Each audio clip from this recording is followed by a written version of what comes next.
All right, first day of a brand new standard season. Let's see what's going on. What y'all playing out there? All right, old Liliana. Knew we were going to see her. Let's see if she's any good in standard. Yes, I lose. There's always the next one. Let's get another one in. All right, what you playing, bud? All right, Swamp. Liliana of the Veil. All right, well, she's pretty good. I lose. Okay, I'm not sure what I was supposed to do there. Let's get another one. All right, turn 3. What you got? Liliana of the Veil. All right, well, we lose. That's fine. It's going to happen first day of the season. Everyone's trying to play their new fun cards. It's fine. It's fine. It's always tomorrow. All right, day 2. Let's see what they're playing. Liliana of the Veil. Liliana of the Veil. Liliana. Oh, Liliana. Are you playing Liliana first thing in the morning, dog? Dude, are you seriously playing Liliana at 4 o'clock in the morning? Liliana. Invoke Despair. I'm dead. Don't do it. Don't you do it. Liliana of the Veil. Jeez, what do I gotta do to get away from the stinking card? Why do I even like this game? Wait.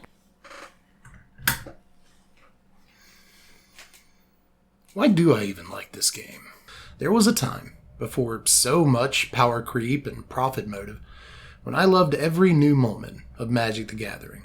And for the last few years, it just hasn't been the case. And there are some me-specific reasons for that. I'm a Magic content creator. I'm constantly immersed in this freaking game, and I have to play a lot more Magic than I used to. It's easy for me to get burnt out, but I think that there are other reasons that we all need to admit, and Arena is only one of them. We're not 13 years old anymore, or at least a lot of us aren't.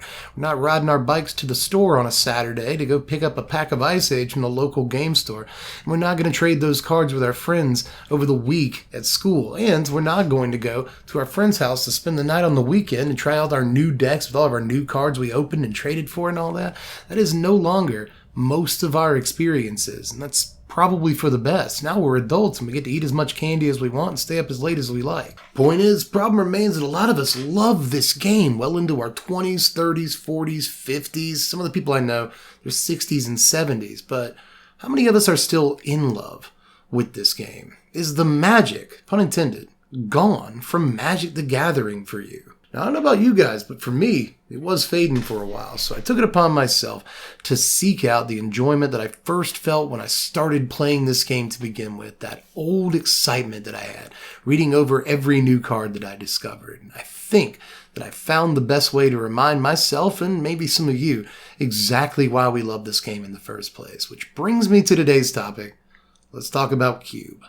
And I'm your favorite Magic Channel's favorite Magic Channel. Best believe that the professor go bananas for my deck techs. I come correct like a porn star, slicing up all these other suckers with my sword mark. What's up, Wizards? It's the Blunder from Down Under, D from Mtg. We like it at Magic. And today we're going to talk about the thing that may have restored my faith in Magic the Gathering. Let's talk a little bit about Cube, and there's a lot to get to. We already had like a 13, 14-minute intro you had to wade through. I apologize for that, but we're going to talk a little bit about what exactly a cube even is. A lot of you are going to know that, some of you aren't, and even some of you who do know that are going to be interested in whether or not my definition is accurate. But we're going to go through what a cube is, how to draft it, how to build one, why you should build one, all that stuff.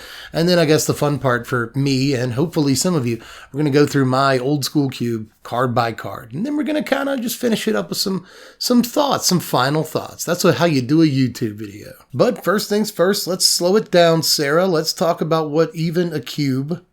What is a cube? What does that word mean? Well, it's a three-dimensional square shape, but it's also a trilogy of movies from the 80s and 90s, possibly the early 2000s. It's all those things, but it's also a curated set of Magic cards from which to draft. Now, most cubes are going to be about 360 cards. That's so you can draft 8 players in that cube and draft every single card in the cube nice and clean like. But my cube and a lot of other cubes end up much smaller than that. If you want to play with 4 players and draft every card in your cube, which is a little more realistic for some of us, that's going to be 180 cards.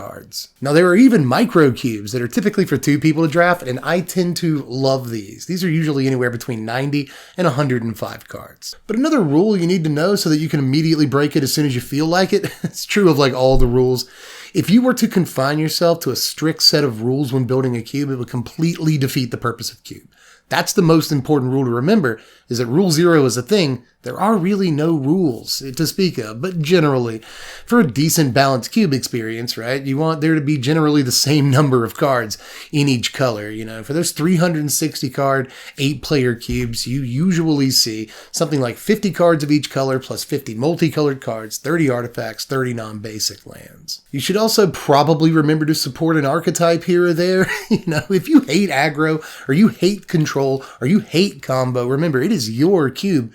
You probably shouldn't hate so many things, mate. Maybe search your heart. But still, if you just cannot abide certain playstyles, you don't have to put those in your cube. But again, generally, you want your cube to support an aggro deck, maybe a control deck or two, a mid-range deck, maybe you can have a combo or two to find here or there, and make things fun for every playstyle. But again, if you just cannot stand aggro or something, you can make a mid-range cube and no one's going to hate you except the aggro players. But really, that's kind of all of the rules. Basically, that's it. Make sure generally that the cards are singleton. Make sure generally that you have about the same number of each color. And make sure generally that you have some archetypes supported. But aside from that, you can just kind of go hog wild. You can put whatever cards you want in there, however many cards you want in there, so long as it'll draft clean, right? You can do a theme. That's a really popular thing to do. That's kind of what we're doing today, obviously. But you see budget cubes, you see old school cubes, you see block cubes. I'm already working on a second cube that's Mirage block and Tempest block together in just cards from those two blocks. I'm really excited about that one. And that one's going to turn out to be incredibly cheap. So, whether you want to build a combo cube, that was the thing on MTGO a few years back, right? There are a lot of different ways to go about doing it, whether you want to build from a certain era, a certain block. If you want to build the Lorwyn cube, because you really like Lorwyn. If you do, I suggest you go check out Spice A-Rack's video on Lorwyn. It was really, really good. But then build your Lorwyn cube, because that one's going to be reasonably cheap too, There's just a lot to building a cube. And one of my favorite things about playing Magic has always been a deck builder. I don't want to go too deep into this, but I think a lot of Magic players have different skill sets. There are good Magic players. There are good Magic strategists. There are people who can look at a meta and figure a meta out really easily and figure out what cards you're supposed to play to beat the meta. There are good deck builders, which is the camp I always felt like I ended up in, right? And because of that, cube calls out to me, because I look at it like building one big deck, let's balance it out. Let's get the synergies right and all that. And for that reason, cubing just feels really, really good to me. And if you haven't tried it yet, I fully suggest you give it a shot. You don't have to order a bunch of cards and put them all together and spend all this money. I'm going to leave some resources down there in the description that you can check out if you want to just get started cubing for free. Not only a link to my cube, which does cost money if you want to order it, but also a link to Cube Cobra, which was a huge help in me figuring out how to cube and building my own cube. I'll leave a link to Carmen Handy's article about cubing, which again was a huge help to me. So I'll leave resources, free cubing resources and stuff like that down there. If you want to get started building a cube, you can do it for $0 right now, and it's a lot of fun. But I guess the moment of truth is here. Let's go through the SBMTG old school cube. Now, I think the first thing a lot of you are going to notice is how offensively dirty this table is. But a second thing you're going to notice is how cool this cube box is. But the third thing that I imagine you're going to immediately seize upon is the fact that these cards are not sleeved. Now, of course, you can sleeve your cube if you like to, and I can choose to not sleeve my cube if I like to, because to me, this feels more like real Magic. We did not play with sleeves when I was a young lad in 1998. So I'm not playing with sleeves in my cube, but let's go through every card a little bit by a little bit here. We're not going to spend too much time on each card because that would take hours. So we're not going to do that, but my cube is 190 cards. So we're going to run through this real quick and talk about why the cards are in the cube. So let's start with Savannah Lions, obviously the most relevant, maybe most famous aggro creature of all time. So this is a signpost for aggro decks. Like I said, support aggro, but Savannah Lions can be in plenty of mid-range deck too. So Tundra Wolves is next, not quite as memorable as Savannah Lions, but still a 1/1 first strike. Get yourselves a Fervent Champion without haste. That's nice.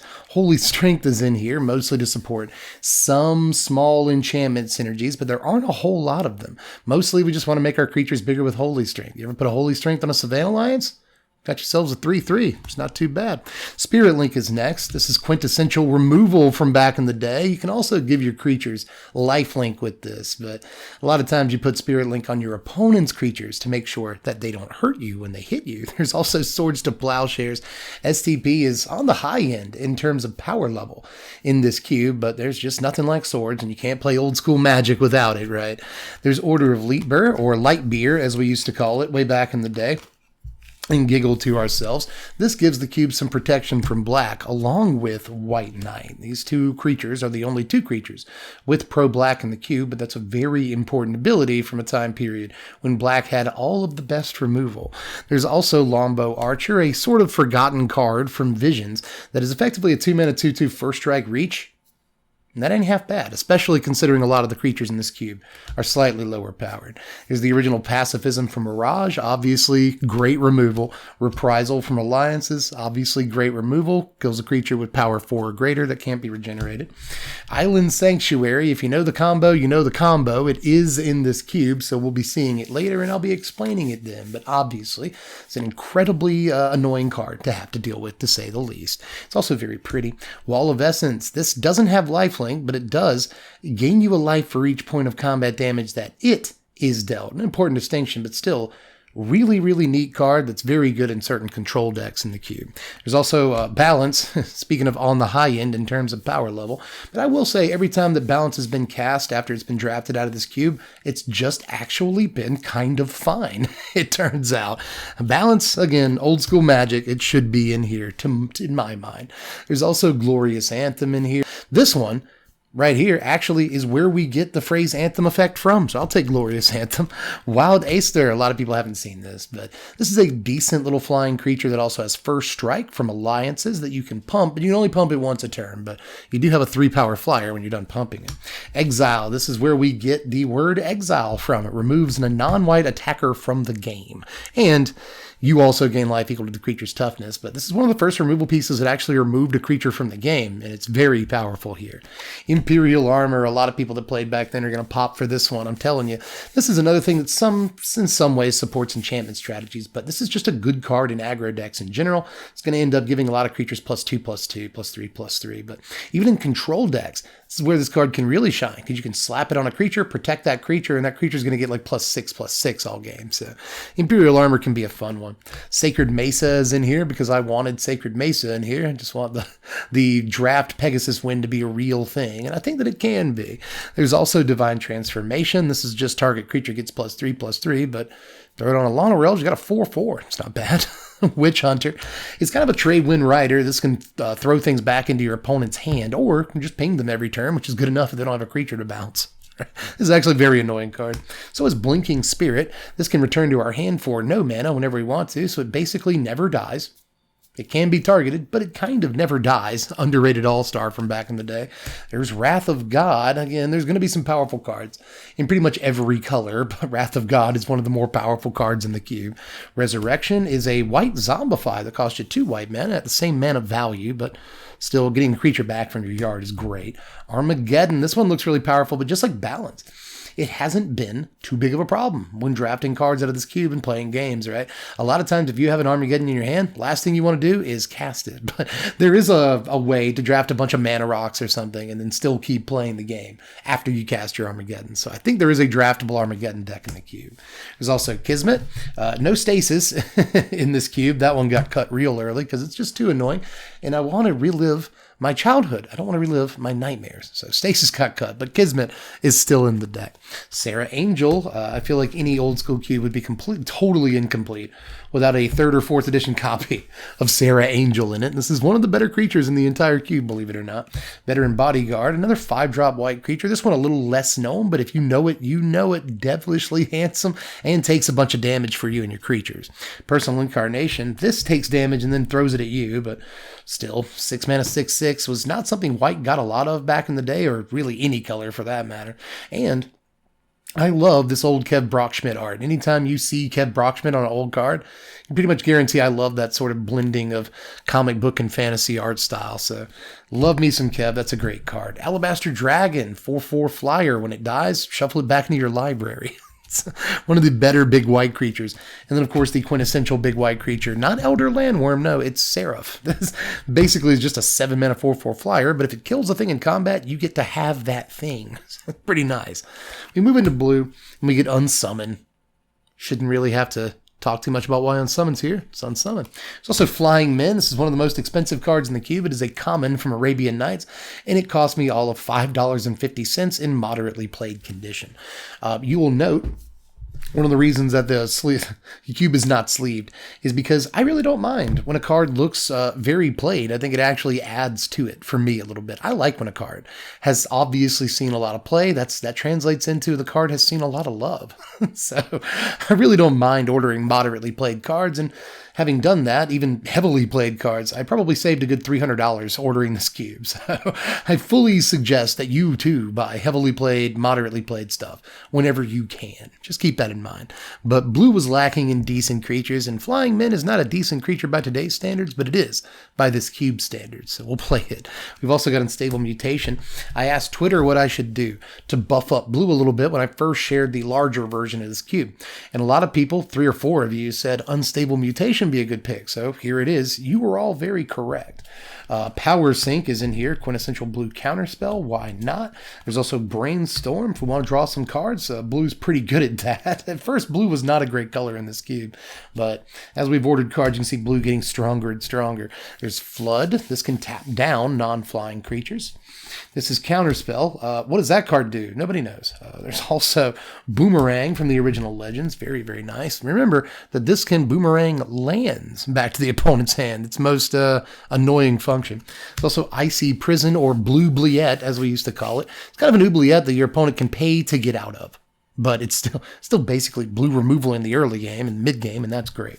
Impulse is Impulse. That's in standard. It's the only card in the cube, I think, that's in standard. There might be 1 or 2. Sage of Latinum. This is a neat little blue creature. Blue needed creatures, and it needed aggressive creatures. This is not necessarily aggressive, but it is a nice little 2-drop to fill your curve out. You can tap it, sacrifice artifacts to draw cards. You will want to do that some of the time. Wall of Tears is a forgotten little blue 2-drop wall. Check this out. Whenever it blocks any creatures, you bounce those creatures at end of combat. This is a ridiculously annoying card. It's very, very annoying. That's what blue should do. Merfolk Looter is also in here to get through your deck a little bit faster. We've got Serendipity. Yes, this is a blue card if you've never seen this before. This is a misprint. But the most famous misprint of all time. It's not an especially special misprint. There's a million of these in print right now. They basically just switched forgot to do, a blue border for this card. But either way, this is a 3-mana 3/4 flyer that does damage to you during your upkeep, and it's probably the best blue creature in the entire cube in terms of aggression. There's also Mana War. Pop for it. Pop for it if you played in 1998. Everybody loves Mana War. If you played it, you know how good this card is. It sends a creature back to your opponent's hand when it comes into play. There's also Prodigal Sorcerer, or Tim as we used to call him. A blue guy that taps to deal a damage to any target. If you can imagine. It's actually a really cool card. Remember it later because there's a fun combo with it. Daring Apprentice from Mirage. This is not in the Mirage cube. This is just in the regular cube. This is a blue creature that taps to counter a spell. You sack it. But tapping to counter a spell is obviously something blue wants to do, and it looks really cool. Time Elemental, yet another blue creature that can send other creatures back to their owner's hands, and another blue creature that looks very cool. There's also Capsize, perhaps the most annoying blue card to have ever existed in the history of Magic. Again, this is one of those, if you know it, you know it. If you don't know it, you should count yourself very, very lucky. But blue needed some power, and Capsize is definitely that. Gaseous Form is like a blue pacifism that still allows the creature to block, but it doesn't deal any damage. So it's kind of always counted as blue removal. I felt like blue needed more of that in this cube. There's also Dissipate from Mirage. This card, I believe, is also in standard or is just rotated, so there's that. Dissipate, very good. Yet another exile effect in a world full of very few exile effects. There's also Control Magic. This is just steal a creature for 4 mana unless they kill your control magic. Basically, better than blue removal. Even better than blue removal, so we'll take that. Clone, which clones a creature. I don't know if you guys know, but that's what Clone does. There's also Phantom Monster, just a 4-mana 3/3 flyer, strictly better than Hill Giant, but just a bread and butter creature in draft for the blue decks. There's also Phantasmal Forces. This is 4 mana for a flyer as well, but this has 4 power, all for the low cost of paying a mana every single turn. This is actually a really good card, and it too is a beautiful Magic card, if I say so myself. But it's also Deflection. This will very often keep removal from targeting one of your creatures and send it back at one of your opponent's creatures, thus ending the game on the spot. Deflection will either sit in your hand all game or it will win you the game. And I can't tell you which one it's going to do. This was by the way, this is a $15 chase rare from Ice Age. When it first came out, got this card for 50 cents. There's also Air Elemental. She's always just been really cool. We call 4 mana or 5 mana 4/4 flyers, or really just any 4/4 flyer in draft, an Air Elemental. So I thought it'd be fun to actually have Air Elemental in there. And she's just still a cool looking card. There's also Mahamoti Jin. Never had a friend like him, right? This is actually one of my favorite cards in the cube for personal reasons. I've just always loved Mahamoti Jin. And so he had to be in the cube. We need big blue creatures. And we have a few of them. There's not just him, but there's also Deep Spawn. This is actually one of the best creatures in the entire cube. Keep that a secret. But this is very, very easy to protect once you do have it down. So this is going to end the game a lot of the time, but it takes forever to get down. Another good example of that is Leviathan. I have not seen this card actually played in a draft just yet. I have not seen this card played in a draft deck out of this cube just yet, but one day one of us will live the dream and we'll sacrifice all the islands and we'll end up attacking for the 20 we need to kill our opponent. I want Leviathan to be real. That's why it's still in the cube and hasn't been cut yet, but it's close. Going into black, we have Dark Ritual, maybe the most famous next to Black Lotus, fast mana spell of all time, next to any Power 9. But you gotta have Dark Ritual. You have to have Dark Ritual. Have you noticed how many of these cards cost 12 mana? You gotta have Dark Ritual. There's also Vampire Bats, which is a nice little turn 1 flyer that can swing for as much as 2 damage. I've often wondered if Vampire Bats would see standard play if it was reprinted. Let me know in the comments section down there. Will-O-the-Wisp, another one of my favorite cards of all time. I've always just loved the lore of Will-O-the-Wisp, right? As a folk legend or whatever. And this is actually a very, very playable card. You'll see a lot of regeneration as we move through the cube, and there are reasons for that. Unholy Strength with the pentagram. It's important to get they removed the pentagram in 3rd edition and 4th edition. Or at least 4th edition they did. This card was banned from my school, and eventually all Magic the Gathering will be banned from my school. And it all started with the fact that there's a pentagram on this card. But hey, I was saying earlier, you ever throw a Holy Strength on a Savannah Lions? You ever throw an Unholy Strength on a Savannah Lions and swing for 4 on turn 2? Felt like the height of living back then. You can do it in this cube. There's also Black Knight in here. This is so we have some protection from swords to plowshares. And also so we can make It's Only a Flesh Wound jokes. That's why this card is so beloved. We also have Order of the Ebon Hand. This is the best art. Don't at me on that. Some more pro-white. Just again so we can but get over things like Exile and Swords to Plowshares and whatnot. There's also Kulombaj Witches. Very important card in Pauper for the mono black decks, but I can't afford an Arabian Nights one, but you can get a Chronicles one for about 10 cents right now. That's a great, great price for one of the actually best mono black cards in the history of Magic. It doesn't look like it to newer players, but it turns out this card is very, very good. There's also Drudge Skeletons. When I first talked of making this cube on Twitter about 6 weeks or so ago, I said that I just want a cube with nothing but crawl worms and drudge skeletons and garbage cards. So, we're going to have an unlimited copy of Drudge Skeletons in the cube. There's also Bad Moon. You can draft basically almost mono black in this cube if you want to, in which case Bad Moon and its incredible art comes in handy. There's also Terror, one of the best removal spells of all time. Before we had Doomblade, we said things died to terror. There's also Diabolic Edict, just 2 mana for an instant speed sacrifice a creature. Hymn to Turak. Came down to whether or not it was going to be Hymn to Turak or Mind Twist, and I felt like Hymn to Turak was the more fair card. Animate Dead, one of my favorite arts of all time. I just love the color palette on this thing, if I'm being honest. And 2 mana to reanimate a creature is just the best rate almost ever. Very close to ever. Hypnotic Spectre, maybe next to Channel Fireball. Dark Ritual Hypnotic Spectre is the most famous turn 1 play in the history of Magic. You can reenact that and live out 1995 again in this cube. That's been cathartic for me. But another good 3-mana black creature from back in the day is obviously Royal Assassin. This is a royal pain in the assassin when your opponent has it. Sometimes this will take out 2-3 creatures in a game, and it's obviously earned its keep in those cases.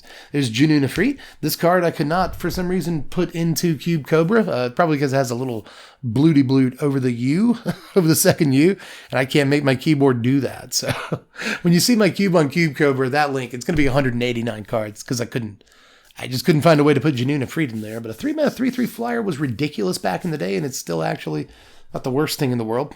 And it looks really cool too. There's also Frozen Shade. It says a black mana for +1/+1. It doesn't say end of turn, but it isn't still end of turn. It really is. But still, this is a great card. This is another one I've always loved the art on. This is a very good card back in the day, and in this cube it still is. Also Sorceress Queen. This taps to make creatures 0/2 till end of turn. You can do all kinds of nasty stuff to them then. This is another one of those cards that I just love unequivocally forever for the rest of my life until the end of time. It's just one of my favorite Magic cards ever. For obvious reasons, she is my queen. Dark Banishing from Ice Age, another one of the better removal pieces in the cube. This just buries a non-black creature. Can't be regenerated. That's what berries means. In case you, there's a difference between destroy and bury back in the day. It's also Necrotol, or if you're pronouncing it wrong, Necrotl. This is a Elvish Archer stapled to a Terror. That makes a really playable card. This is actually one of the better black cards in the cube. Uncle Isvan, playable 4-mana creature, but still, Uncle Isvan is one of those cult favorite cards that's actually not amazing. Shush, don't let people know that. But it's still fun to get down the crazy Uncle Isvan some of the time. You know? Abyssal Spectre, this is just not Hypnotic Spectre. If you thought that Magic, that Wizards of the Coast just likes to print like crappy watered down versions of the card and from 20 years ago, and that's something that they just started doing in the last few years. No, they've been doing it forever. They've been doing it since like 1996. You know, Abyssal Spectre is just a worse Hypnotic Spectre.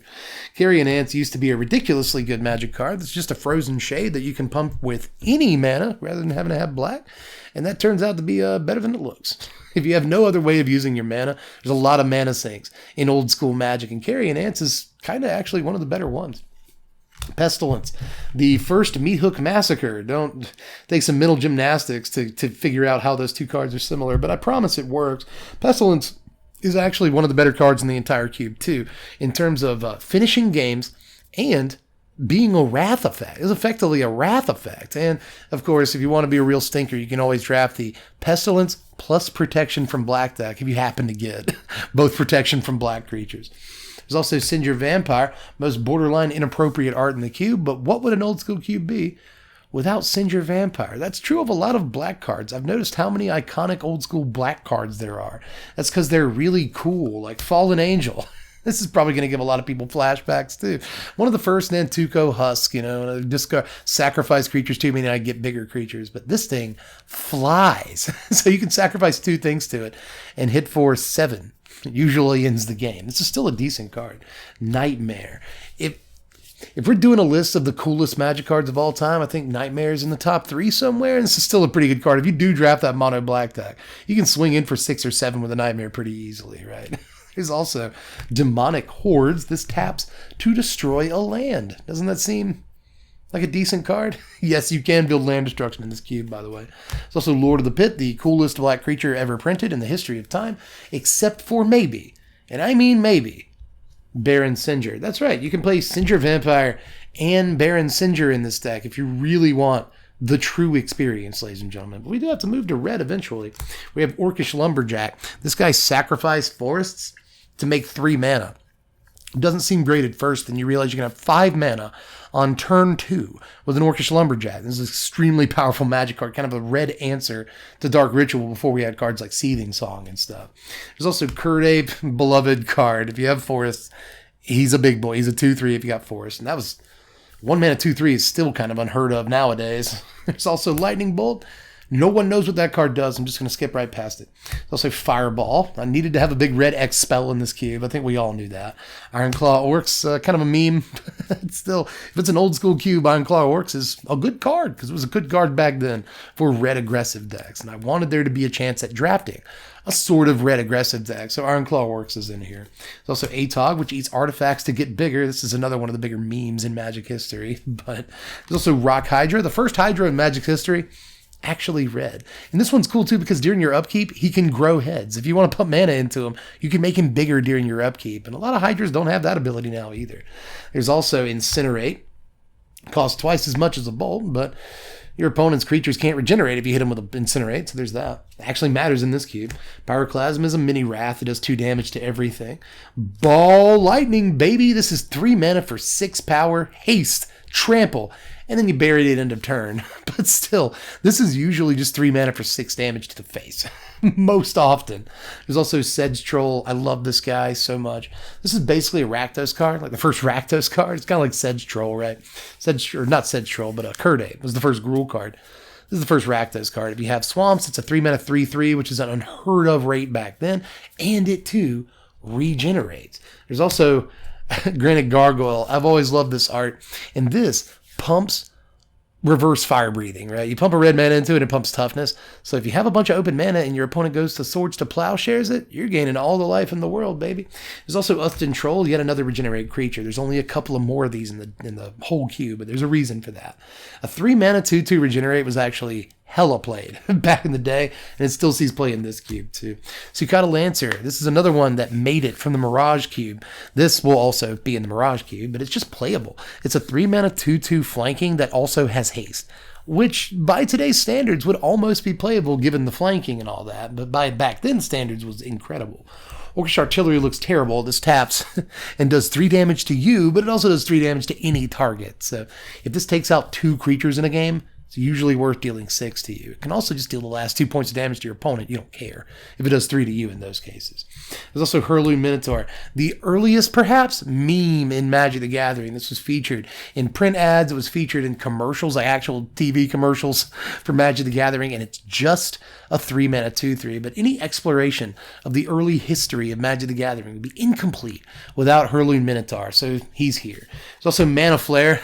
Good old Mana Flare, baby. One of the most broken cards in the entire cube. But again, a lot of these cards cost 6, 7, 8, 9 even mana to cast. So Mana Flare is an important piece to have. It's also Stone Rain from Unlimited Edition, along with Pillage. So again, yes, you can build land destruction in this cube. There's also Hammer of Bogarden. This is a bolt that comes back every single turn. Just a win condition for multiple control decks back then and in this cube. There's also Balduvian Ord. A lot of people are going to be happy about seeing this one. This didn't live up to expectations so much back in the day, but it is still a fine card in this cube. If you're building that red aggressive deck, this is going to be the top end of your curve, and some of the times you won't even have to discard a card to it. A 4 mana 5/5 was unbelievable back in the day. There's also Wildfire Emissary. Protection from white just reads protection from Swords to Plowshares back then. It's an incredibly played card back in the day. And again, this cube is still fine. Great mana sink, gets bigger whenever you want it to, and protection from very important removal spells. Dragon Whelp, the cutest version of Dragon Whelp ever printed. Don't at me. It's got to be in here. Old school Magic. There's also Keldon Warlord Kev. Brockenschmidt strikes again. Look at that beautiful art.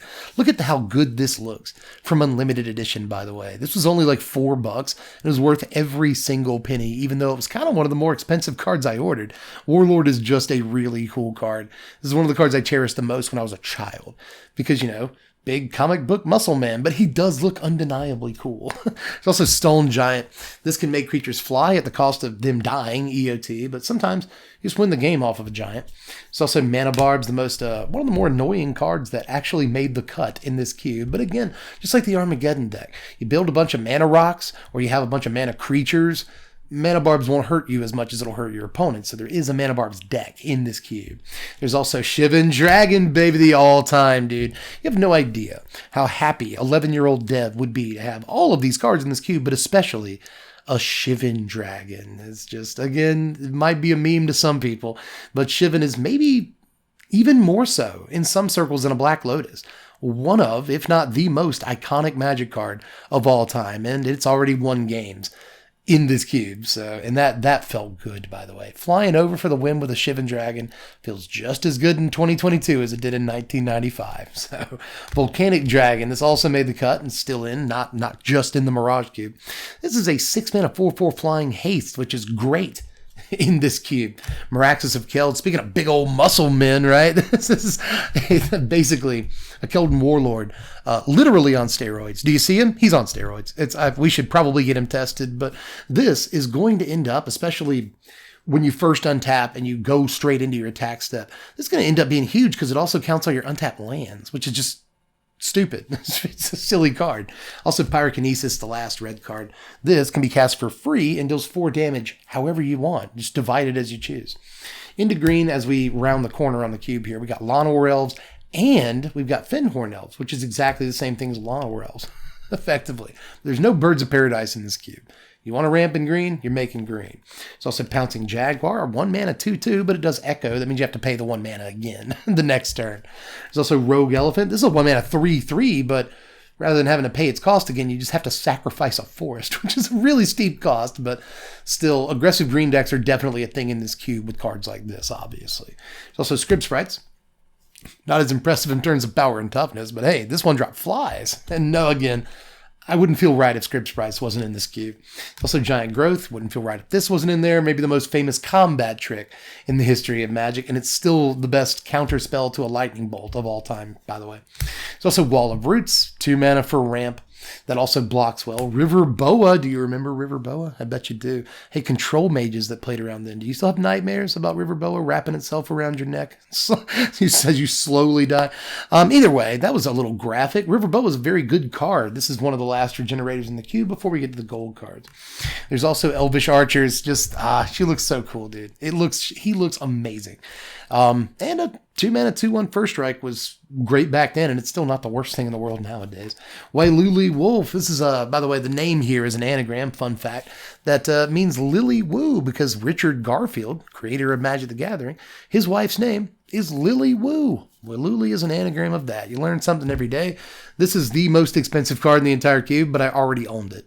It's like $20, $30, I think, to buy right now, because it's a rare from Arabian Nights, but or an uncommon from Arabian Nights. Either way, it's an expensive card. I already had this. You can replace this with whatever you want to, but Wailuli Wolf is awesome. It's got a wolf and a moon on it. I like both of those things a lot. While the Blossoms draws a card when it ETBs, that's pretty good. Regrowth is still looking good all these years later, but bring a card back from your graveyard. Any card you want for 2 mana, still a very good rate. Spells were amazing back then. Creatures weren't as good, but Killer Bees still looks good to me. This also pumps just like half the other creatures in the cube, but this flies, unlike all the other creatures that pump. So if you've never been killed by a Killer Bees, you have not lived. If you've never killed someone with a Killer Bees, you haven't lived. Try this card. Uktabi Orangutan. Yes, those 2 monkeys are doing something really weird in the background, but what we care about is the text box, which busts up an artifact when it ETBs. Orangutan's great. Kudzu, I know a lot about this. I live in Georgia, but Kudzu's an annoying card to play against in Magic the Gathering, just as annoying as it is to deal with in real life when it's slowly strangling your state. This, a lot of slowly strangling in this video. I hope I don't get demonetized, but either way, Kudzu is another great card for the land destruction decks. And even if you're not building land destruction, it's just really hard to deal with a Kudzu bouncing around from land to land. There's also Urnam Djinn. Yes, Urnam Djinn and Armageddon in this deck. You can totally build Armageddon. As a matter of fact, the first time Brittany ever drafted in her life, my wife, Brittany, she doesn't play Magic the Gathering, but she's learning a little bit so we can draft this cube here and there. And the first deck she ever drafted in her entire life had both Armageddon and Urnam Djinn and a bunch of mana rocks in it. She built Armageddon on me, y'all, the first time. It's ridiculous. So, Urnam has to be in here. Yavimaya Ants, the Green Ball Lightning, a 4 mana 5/1 trample haste that you have to pay some upkeep for, but, you probably can. So, this card is just forgotten from way back in the day, but trust me, this card is a beater. Just an absolute beater of a card. Morrow in here, it means Mark Rosewater, everybody. Fun fact. But it also has a power toughness equal to the number of cards in your hand. That tends to be very good some of the time, very bad other times. Rabid Wombat is the big enchantment payoff in this deck because for some reason I can't find my Venduran Enchantress. My Venduran Enchantress that was in a video a year ago now, is now lost. I have no idea where she went off to. I'm very distressed about that. So for now, the enchantment payoff in this cube is Rabid Wombat, but it's a much, much funnier enchantment payoff, so I'll take it. There's also Fungusaur. This doesn't look like much, but whenever it takes damage and doesn't die, it gets +1/+1 counter EOT. So what you do is you have a Prodigal Sorcerer and a Fungusaur, and you just ping your Fungusaur every turn. The Prodigal Sorcerer doesn't have something better to do, so your Fungusaur gets bigger and bigger, turn by turn. This is a hilarious old school combo a lot of people have forgotten, and I just wanted it in the cube, so Fungusaur's here. It's also Titania's Song, one of the big artifact payoffs in the cube. There's a fair amount of fat artifacts in here, and Titania's Song will animate every single one of them. I love you, girl.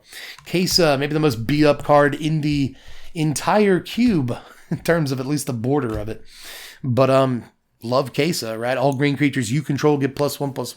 One of the first just, anthem effects besides, some of the white ones that we'd already seen up to this point. So, these anthem effects are really important, and you can build a mono green deck pretty easily in this cube with some big fat dudes. This makes them even bigger and fatter. It's also cockatrice. Basically one of the first death touch creatures aside from the basilisk. No, I'm sorry, Lure is not in this cube. Old school combo enthusiast. Lure could be in this cube. And the old Lure Thicket Basilisk, Lure Cockatrice combos would work. But instead we're just playing Cockatrice, which on the back end, I believe, is the most beat up card in the entire cube. It looks pretty bad on the backside, but just like your mom. But Overrun is next. This is just going to end games in those green decks I was just talking about, whether you have Kesa or not. There's things like Autumn Willow, which, believe it or not, is maybe the best green card in the entire cube. Autumn Willow not only has ended games already in this cube, but it has a reputation for ending games in old school cubes. Trust me, Autumn Willow is ridiculous. Basically, the first creature was Shroud, but if you pay a green mana, you can turn that Shroud into Hexproof, so you can target it. This is a ridiculous creature. Not great by today's standards, but great back then. Force of Nature is a 6-mana 8/8 trample. I don't care how much mana I have to pay for it during my upkeep.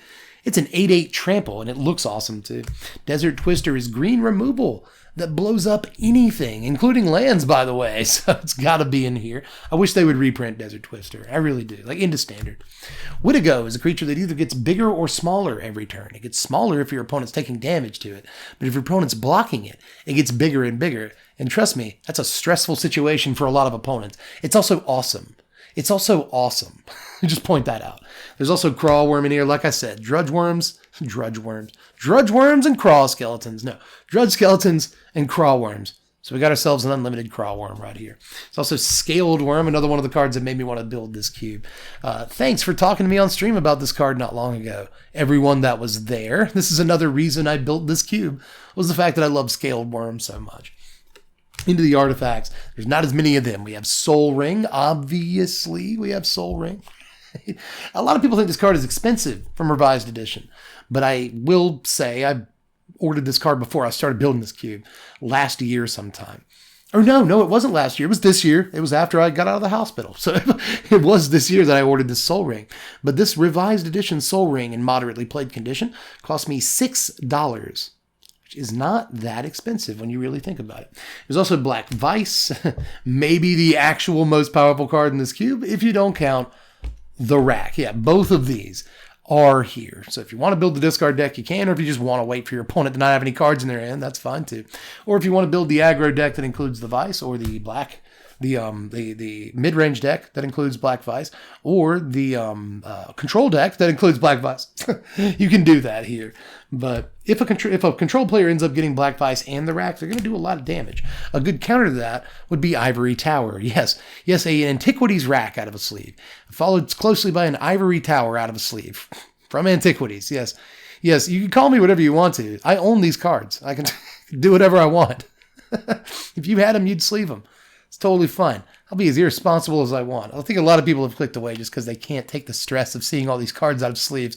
This is an original Antiquities Ivory Tower. It's out of a sleeve. It's also a very good card in this cube. It's also Felwar Stone. Fun fact, this is out of a sleeve, but I have like 9 of these. I had 10 Felwar Stones from the Dark at one point because when I first got popular on YouTube, I just ordered a bunch of these because it's like my favorite card from the Dark aside from Maze of Ith. But it was still affordable, whereas Maze of Ith wasn't. So I got a bunch of Felwar Stones, and I had 10, but I just sent one off to a fan last year. So now I have 9 Felwar Stones. So I have a bunch of these. Don't worry that there's one unsleeved in the cube. There's Howling Mine right there. This is the Island Sanctuary combo. Island Sanctuary says you can skip drawing a card during your draw phase, basically. And if you do that, then only creatures with Flying and Island Walk can attack you. Okay, so you have a Howling Mine out. You can just skip drawing one of those 2 cards, and you still get a draw step. And now suddenly you basically have a moat. Creatures with Flying can attack you, and that's it. So Just Howling Mine is good for that combo, but it's also good because it's Howling Mine, which is really ridiculous magic card there. Conch Horn, this is a great way for decks that don't usually have cards, card advantage, to get some card draw, right? I mean, just 2 mana with beautiful Phil Foglio art. Just anytime I can get something by Phil, I try to pick it up because he's one of my favorite magic artists of all time. But this is one of the best Phil Foglio pieces ever. So I had to pick this up, but it's also just a great card and one of the few really playable cards from Fallen Empires. There's also Ashnod's Silex, yet another way to filter cards in control decks or in colors that don't get a lot of card filtering. There's Millstone, maybe the most annoying win condition in the deck. I imagine a lot of your blood started running cold as soon as this Millstone was revealed, but Control wouldn't win near as many games out of this cube if it weren't for this exact card. There's also Basalt Monolith. This is 3 mana for 3 mana. And then you have to pay more mana to untap it later, but just being able to play this on turn 3 and then play a land on turn 4 and have 7 mana just because this one card, Basalt Monolith, is very good. There's also Soul Grail. This is 3 mana rock. It's nowhere near as good as the 3 mana rocks we have nowadays, but it is some of the very few mana fixing cards in this deck as a Soul Grail. There's also Dragon Engine. Not a great card, but I love my Chrono Trigger references. And I also love Dragon Engine. I'm going to draft it whenever I get a chance to. I see Manipulator, baby. This is a very annoying card that, remember, can tap down lands. Tends to be really important, but for the most part, it's going to tap down creatures and just basically be a form of artifact removal any deck can play. Also, Navimriel's Disc. Speaking of artifact removal any deck can play, this is a really powerful card and is one of the reasons why so many creatures in this cube have regenerate. Now, one of the big reasons, like the actual reason, is because creatures in old school Magic were not very good. They were either extremely expensive or the ones that did cost 2-3 mana just weren't very good, right? So it turns out, though, that on the other hand, removal was incredible. Removal is so good. It's so cheap. It's so multi-target. It's so multifaceted. Removal and spells in general are just incredible in the early days of Magic. So we need to balance that out somehow.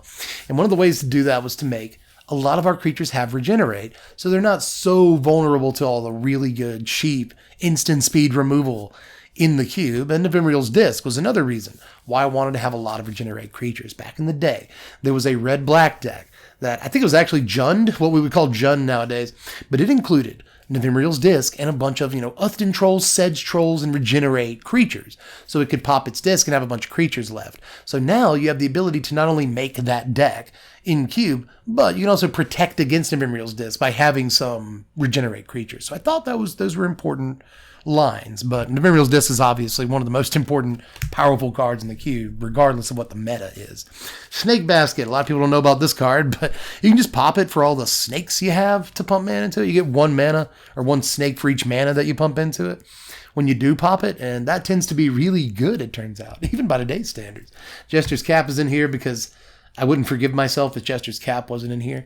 When I was 11, this is probably the card I was most happy to acquire at the time. I sat there and stared at the Jester's Cap that I traded for like 8 hours one night because I was like, I've got a Jester's Cap. I've got a Jester's Cap. I've got one. It was such a special thing. And now you can get one for $5.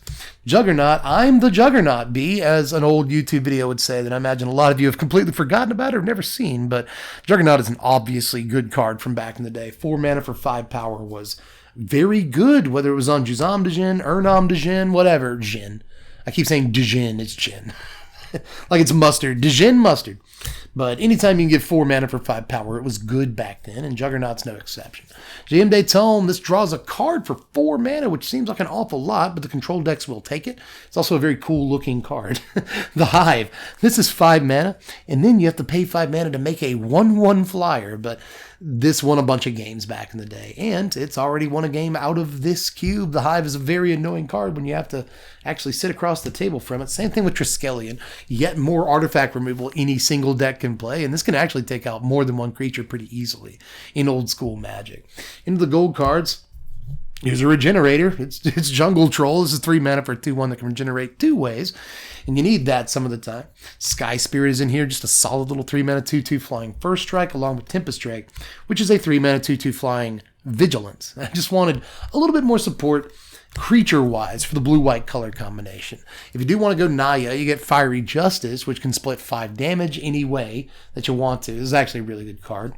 Stormbind, one of my favorite Gruul cards, probably my actual favorite Gruul card of all time. This, too, can win games pretty easily, especially when you get down to the last few life, and you're drawing lands. Just discard those. Shock the opponent, you're feeling great. Dakin Blackblade, yet to actually see any play out of this cube because no one's built Esper yet, but this is basically just a Wrenn and 7 token, but it's a lot more than that. You put some respect on his name, it's Dakin Blackblade, baby. His Skeleton Ship, this is just a really cool card. This card's just undeniably cool, and it also puts -1/-1 counters on creatures, which is sick. There's also Hymn of Rebirth. This is a 5-mana Selesnya reanimation spell. Turns out that's playable, especially if you are in Selesnya. Also, Salkanar the Swamp King. Again, haven't actually played this card out of the cube yet because no one's built Grixis, but when we do build Grixis, Salkanar is going to be great, and black is a very good color, so Swamp Walk tends to be a great ability. Aside from that, last gold card is Axelrod Gunnarsson. Again, not played this yet. He's 8 mana, but I love Axelrod Gunnarsson. He's one of my favorite gold creatures in the history of Magic. He's in my cube. Finally, we run through the lands. Green gets not just Pendlehaven, another one of the more expensive cards in the cube. Again, I bought this before I started building this cube for, I think, $8, but I want to say Pendlehaven is much more than that now. But you can get one that's not from Legends for a lot cheaper if you're looking. But Pendlehaven and Heart of Yavimaya, green gets here. I wanted green to have some good utility lands, specifically green. So you could build a very good green aggro or green stompy deck or whatever. I wanted green to have that identity, and it gets a couple of lands so it can fulfill that identity. You also get Mishra's Factory from 4th edition in here for pretty much any deck that wants to pick it up. It's Windmill Slam first pick, pack 1 every time.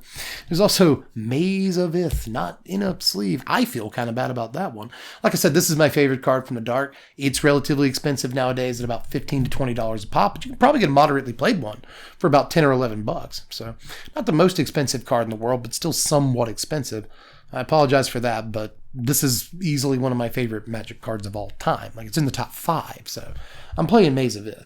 There's also Kildor and Outpost. This is, I think, the most expensive card I actually had to order for the cube that I didn't already have. This was $8, moderately played. And if you want a near mint copy, it's closer to $20, but I wouldn't suggest doing that. Don't do that. You don't have to play Kildor and Outpost, but again, white aggro doesn't have all of the pieces in the world, and this gives not only white aggro, but those control decks a much needed piece. But aside from that, we just one of each Mirage fetch land. We don't have the dual lands, the original dual lands in this cube, although they could be. I've ordered some proxies for those dual lands. They'll be in the mail sometime soon, but I'm not even sure if I'm going to add them to this cube or not, but I may. Either way, these original Mirage fetch lands basically are all, I want to point this out, beautiful. Look how good that Mountain Valley looks. Look how good that Mountain Valley looks. It's incredible. Look how good this grassland over here looks. I love the way these cards look. But they're all, also decent mana fixing. They come into play tapped, but when they actually search up the land, the land comes to play untapped. But a good reason to have these would be because we also have the duels. So it's a good argument for putting the duels in. Now up next will be a very, very quick section, but I feel like I should go through this real quick and talk about the cuts that we've made from this cube, because the cuts, if you look at the thickness of this, it's basically a micro cube in and of itself, and you could play it like that. But there's a lot of stuff that I ended up cutting from this cube. Masticore was way too powerful, so I was questing Feldergrip. There's the Stasis I was talking about. Teleria didn't do anything. Dwarven Demolition Team is one of my favorite cards, but it's kind of a meme. There's a lot of memes in here, but there's a lot of cards that I ended up cutting from this cube. Binding Grasp, there didn't need to be 2 control magic effects, But again, you can make a cube out of this. So my point here is to remember that when you make a cube, you're going to have to make cuts. There's 2 copies of Yavimaya Ants. That's why that one's in here. But either way, you're going to have to make cuts when you make a cube. And some of them are going to hurt. Thundermare, that hurt more than I thought it was going to, right? Soltari Monk, Lightning Blast, Cloud of Fairies, a lot of these hurt more than I thought they were going to. But again, you just think, maybe I'll make that Mirage Cube. Maybe I'll make that Urza's Destiny Cube or something like that, right? You don't need all these cards in a cube. Some of them might go back in, like Mystic Veil. I think that basically a counterspell against removal. All the diamonds, those might go back in. I mean, you can basically switch cards out anytime that you want to switch cards out. I like that about a cube, but you do need to make cuts a lot of the time, both for power level reasons. You need to make sure you have the right number of cards of each color. You have to make sure that you actually have, cards that do stuff like Aladdin's Lamp. Aladdin's Lamp, that never actually did anything. Halls of Mist, that looks really cool, but it never actually did anything. You know what I mean? So you have to make sure that you can make the cuts when you need to make the cuts. Now remember, your cube can be whatever you want your cube to be. That's the beauty of it. If you want to make that Mirage cube I've been talking about, it's going to cost you way less than my cube, although my cube is still reasonably cheap. I wanted it to be a budget cube because I was a budget player back in the day, and even though I did fill it with a couple of cards I wish I had back then, it still only cost about $350 to get this cube as long as you order moderately played, heavily played cards, which again I suggest, That's only about as much as your average, decent standard deck. Just one decent standard deck. And in some cases, a decent standard deck costs $600. So, this kind of costs half price. But even if you were to buy all these cards near mint, it's not going to cost you more than a few $100. And again, that's basically the cost